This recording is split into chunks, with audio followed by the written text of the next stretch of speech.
Well, when it comes to fresh potatoes in the summertime, the Tar Heel State is about the only game in town. Chip Carter checks in at the North Carolina Potato Association 91st annual meeting. North Carolina is probably not the first state you think of when it comes to potato growing, but in the summertime in the east, if you're eating a fresh potato, it's probably from here. And those 4th of July potato chips you'll be chowing down on are in the ground here now. I'm with Tommy Fleetwood from the North Carolina Department of Agriculture and the North Carolina Potato Association. Tommy, we're at the annual Potato Association meeting. It's in Elizabeth City every year. What goes on here? What brings all these guys down here? Well, I tell you what, Chip, it's like you mentioned, if it's summer potatoes, North Carolina potatoes, it all fits into a niche window for our crop here. This is the 91st annual meeting for the North Carolina Potato Association, so we've been together for a long time. We have guests here from all over the country and eastern Canada.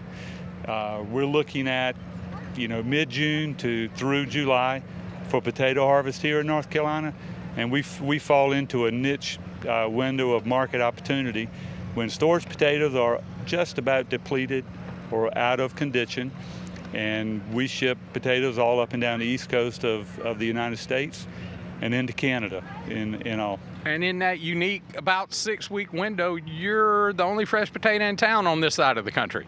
That's correct. We have a lot of people depending on us. The industry depends on North Carolina potatoes to supply chip plants from Florida all the way to Nova Scotia, just depending on a need up into Canada. And it looks like this year up in Canada, there's going to be a need for North Carolina potatoes. So now a portion of this North Carolina crop goes to market as fresh potatoes, but the majority goes to potato chips, correct?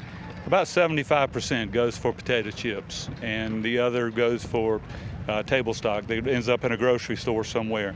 I think what most people wouldn't think of is that when you open a bag of potato chips, where those potatoes came from, or that it's a different type of potato than your baking potato or your all-purpose potato. It's a very specifically grown potato just for chipping. That's correct. The chipping potato is a variety grown and bred and grown just for the potato chip industry.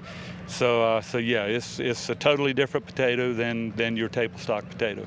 So among the all-star players here, we also have a lot of buyers from some of the well-known potato chip brands who are here scouting the crop and looking for their summer supply. That's right. They're interested in the crop because, like I mentioned, they're depending on potatoes from this area to supply their chip plants. So a farmer doesn't care where that potato winds up, if it goes on the table or goes in a bag, as long as you eat it and he gets paid for it. In Elizabeth City, North Carolina, I'm Chip Carter from SoutheastProduceWeekly.com, reporting for RFD-TV. As always, Chip, thanks for the lesson. Now stay tuned for more from Chip, including a look at how to pick the perfect potato for chips and a peachy update also from South Carolina.